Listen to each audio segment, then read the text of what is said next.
Welcome to Impact Makers Radio, featuring industry thought leaders sharing problem-solving insights to help grow your business and live the life you love. And here's your host, Stewart Andrew Alexander. Hi, and welcome to another Let's Talk Divorce conversation. And on this segment of the show, I have divorce attorney Alexandra Geczi of the Alexandra Geczi law firm, and she's calling in all the way from Dallas, Texas. Now, Alexandra, who is considered to be a leader in the area of family law, is here to talk to you about a very interesting topic. You see, Alexandra has taken the time out of her busy day to come and speak to us about how women can empower themselves in the divorce process so they can create more fulfilling lives after divorce.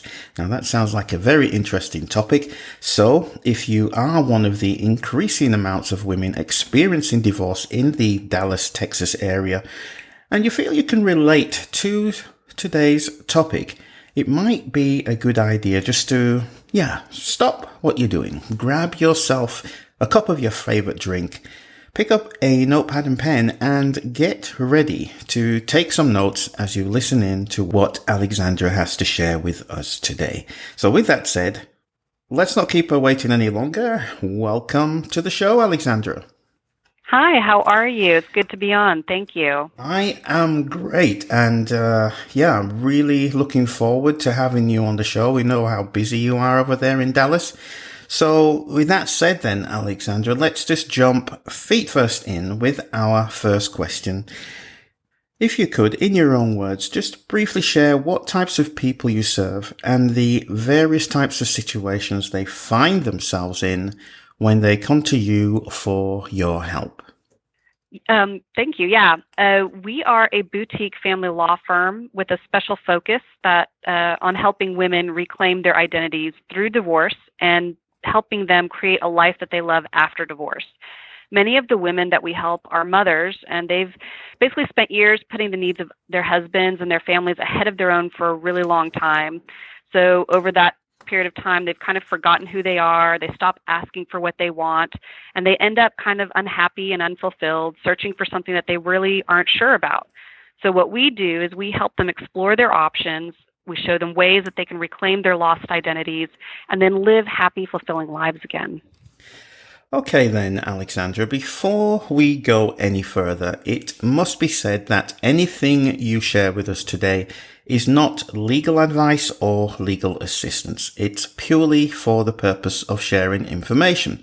Now, there are many misconceptions out there in the area of divorce. However, what's the most common misconception that you come across while you're out there helping the people who you love to help the most? That's a great question. There are a lot of misconceptions and also a lot of fears about divorce. I would say the most common misconception and fear is that they need their husbands to survive. Our clients come to us and they don't think that they have the power to stand up to their husbands, or that they need to remain stuck in this marriage because their husbands control everything. They're terrified of the financial impact of the divorce it'll have on them and their children.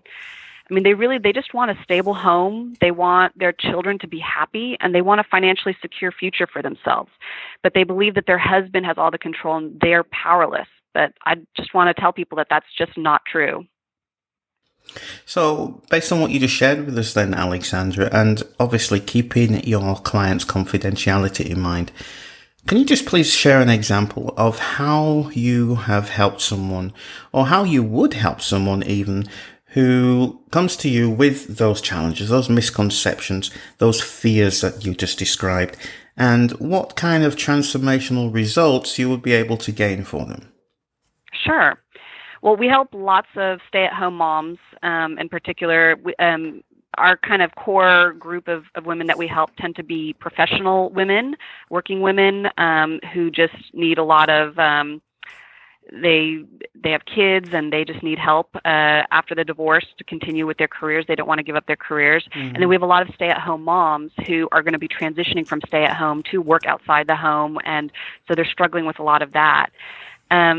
the stay-at-home moms in particular, they have very little, if any, financial control in the marriage. So there isn't just one particular person. There's many women in this situation. Right. And they aren't sure how much their husband earns, what debts there may be. They don't know what accounts may exist, or even really how much a household even costs to run sometimes. So stepping in and helping these women with just the basics, like, here's how you pull a credit report. Let's look at that credit report and analyze it. Here's how you create a budget. Let's look at a budget now that you're dealing with the divorce, but also a post-divorce life budget. Uncovering hidden assets and debts. We do a lot of that and helping them find creative ways to discover those things. And it's so empowering for them. So I see them come into the meeting scattered and anxious, like really just afraid, not really knowing what to do. And then we give them the checklists, we give them the guidance, the calmingness, and then they leave empowered and confident. And that's because we educate them about their options. We show them ways that they can take back control in their lives. So even if we uncover a huge debt or a surprise asset, they know that they can handle it. That empowerment then trickles down into other aspects of their life and their divorce. Their kids are better. Just overall, it's just very empowering and much more. They gain a lot of confidence from that and are able to move forward with their lives better. Thank you for sharing that great insight, Alexandra. That's going to be really useful for the listener out there. So just as a reminder, today's topic is how women can empower themselves in the divorce process so they can create more fulfilling lives thereafter. Now, with that in mind, and for those women who are listening in right now, Alexandra, what's the most common but unknown pitfall that they need to avoid at all costs, no matter what situation they find themselves in? Well, I guess a pitfall or a consideration is that clients are sometimes surprised at how dirty their husbands can get, or in general, how dirty that their spouses can get. You know, this is a person that they've trusted for years. I mean, they've shared intimate details of their lives with. They've had children with these people. So even in a divorce, there's still a part of them that trusts that their husband is going to do right by them. So then when the husband doesn't do that, they're shocked. When he, for example, starts accusing them of being unsafe for the kids, or he threatens to take the kids away and leave them penniless and destitute, because that may not have been part of the deal when they first got married. You know, they hear a lot of promises, like, you're going to have this fairy tale marriage. You have your role and I have my role, and I'm always going to take care of you. I'm always going to take care of the kids. And so when the divorce comes down the road and they get a little bit nasty, they're kind of surprised by that. And so they struggle with a lot of emotions. Denial and disbelief are big ones that we see. And so they ask us to keep trying to reason with the husband or the husband's attorney, because they often hire a sort of quote-unquote bulldog attorney. And we try to explain to them that these attorneys and these husbands are not necessarily interested in reasoning. And so we're in sort of this delicate position of trying to accommodate our client's request, but also fight for what we know she is worth. And we want to be advocates for them. And so we have to sort of look at a bigger way of advocating for our clients and kind of playing this delicate balance between them and what we know they're entitled to. So you brought up a very relevant point, Alexandra, when you mentioned the children.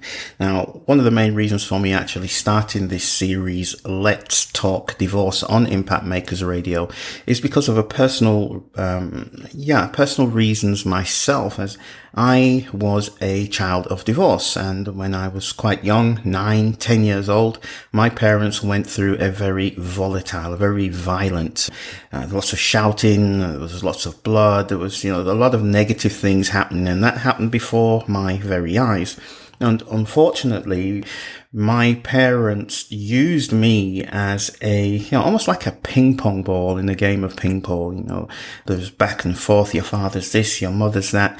And as a child, I didn't understand that. I didn't know how to process that, and I ended up blaming myself and carrying all of that, how would I say, that baggage, that psychological baggage into adulthood. It had a huge negative impact on the decisions I made in my young life, on the relationships that I went into, the jobs that I chose. And it took me over 25 years, and still, I'm 55 years old now, it still rears its ugly head now and again. So the reason why I've done this show is to support those vulnerable children, the invisible voices. They have no power. And if I can bring somebody like yourself on this show and you share your insights, you share your expertise as you have been doing so before, and then our listeners, those divorcing couples, those women out there who you help, who are looking to reclaim their identities, and maybe even their partners, if they're listening in and they hear my story and your insights, I hope that they may just change their perspective. They may change the way they look at things and love their children more than they hate themselves. So my question for you then, Alexandra, is what would you say to those divorcing couples? As I know you work with women. However, some couples do listen into this show, and maybe they're in that situation where there's a lot of anger, there's a lot of anxiety, there's conflict. What would you say to those divorcing couples who are listening in right now in terms of the best things, what they can do for their children, irrespective of how they feel about each other? Well, first of all, I'm sorry that you had to go through all that. And I love that you have used that pain and that experience as a positive influence now in other people's lives.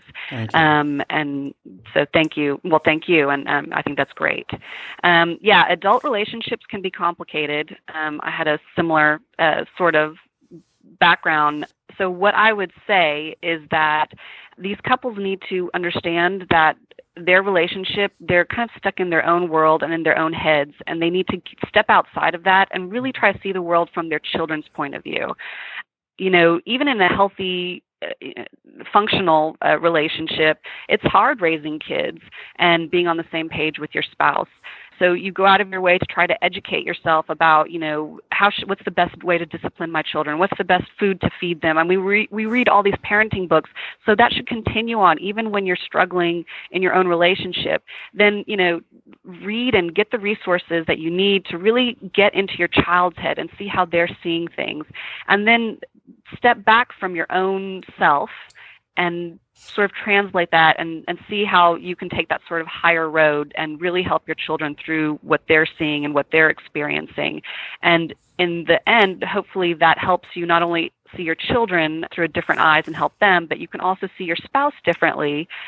And then, maybe you're not going to have as messy, a bloody or devastating divorce. Maybe you can actually have a much more amicable divorce or even reconcile and find sort of a new version of your spouse. Fantastic. Thanks for sharing that, Alexandra, because, it's really important for divorcing parents just to put their children first. So thank you for that. So let me just ask you this very briefly, Alexandra. How many years have you been practicing family law? I think it's been a little over 10 years. I didn't start off in family law, so I think that the last 10 years of my career have been in family law. So would it be safe to say that within those 10 years that you've helped hundreds of people in their divorce cases?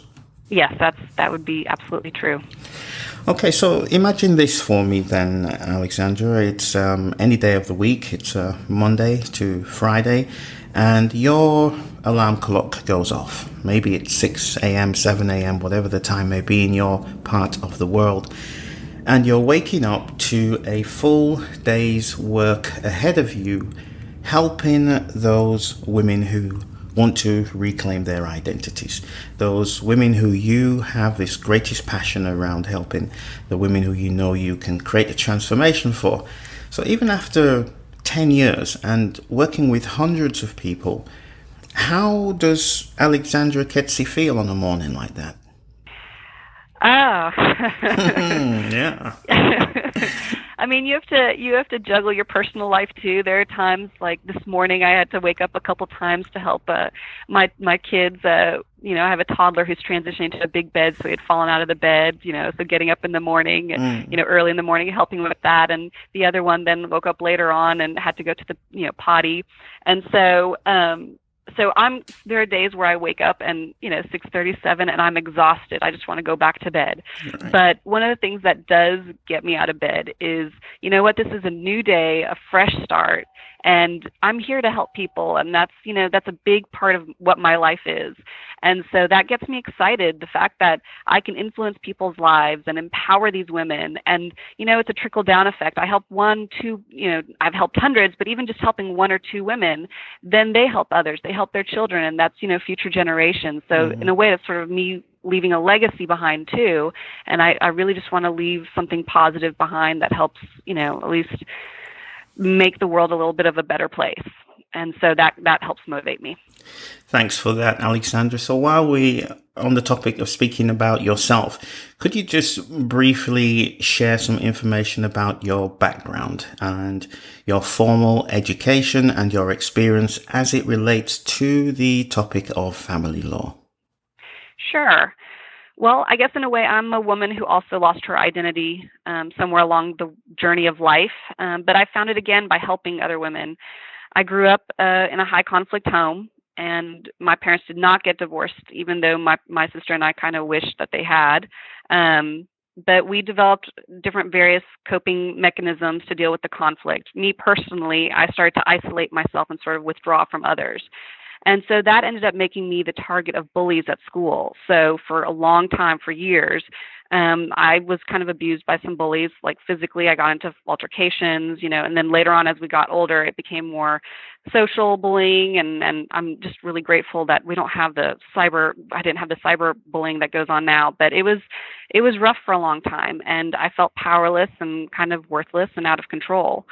But with the support of my family, I did get through it, and I worked my way through college and ended up in law school. I went to law school at Mercer University in Macon, Georgia, and it was a great experience for me. I really started to develop my own voice, and I ended up in civil litigation, actually. I started out in civil litigation and then discovered that family law ended up being a great fit for me. So now I've been a family lawyer, like I said, for over 10 years now. My practice started out as me working out of my house and meeting clients just at an executive suite down the road. And now we are a 3-attorney law firm in a Dallas high-rise, and I've got the corner office. I've had to start over and rebuild my law firm a few times because I had a couple of kids, but also because I made some costly business mistakes along the way. But, without those experiences, I would not have realized the vision and the power of what we do today. So I love that we get to help women and mothers struggling with a really difficult life change and help them find peace and power of their own. Okay, so could you do this for me then, Alexandra? Literally just close your eyes for a moment and picture the kinds of women who come to you for your help, and they're wanting to know more about creating a more fulfilling life after divorce. Now, with that picture in mind, Alexandra, what final thoughts would you like to share with them before we finish up with our last question for today?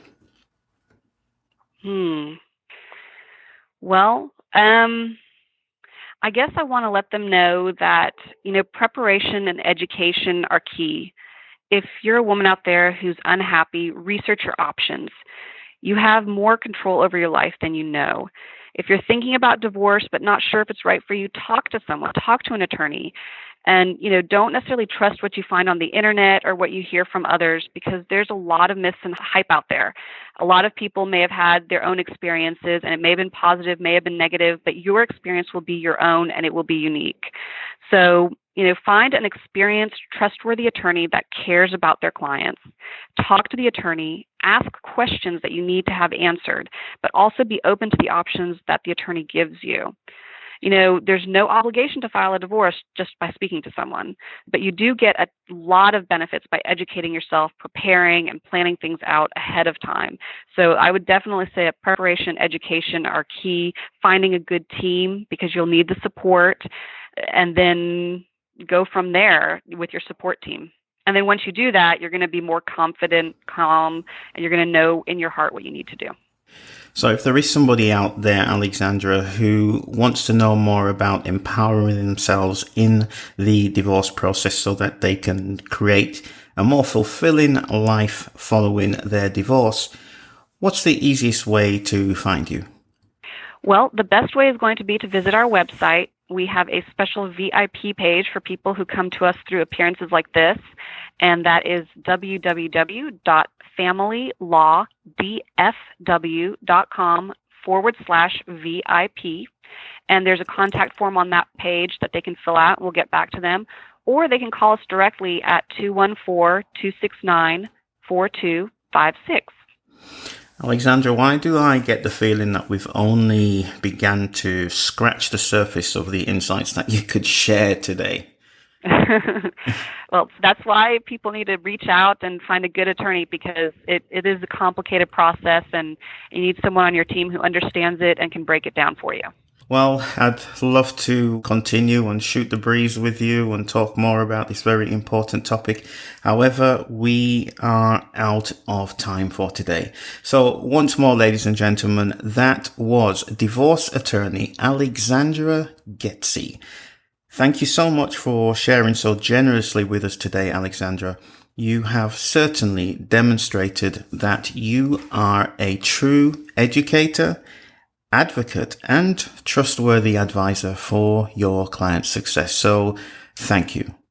Thank you, Stewart. It was a pleasure. You are so welcome, Alexandra. And I'd also like to say, a big thank you to you, the listener. Thank you for joining us on this very insightful and informative conversation with one of the leading divorce attorneys in Dallas, Texas today.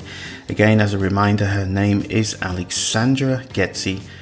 Make sure you do check her out, give her a call, send her an email, whatever you do following today's conversation. I'm sure you're going to be in the right place to get started. So that's it, folks. Again, my name is Stewart Andrew Alexander, and we'll be back shortly with some more leading family law professionals in this, our series of Let's Talk Divorce Conversations. So until then, take care, have a great day, and we'll talk real soon. Thank you for tuning in to Impact Makers Radio. To listen to all past, present, and future industry thought leaders and trendsetters, visit us at impactmakersradio.com.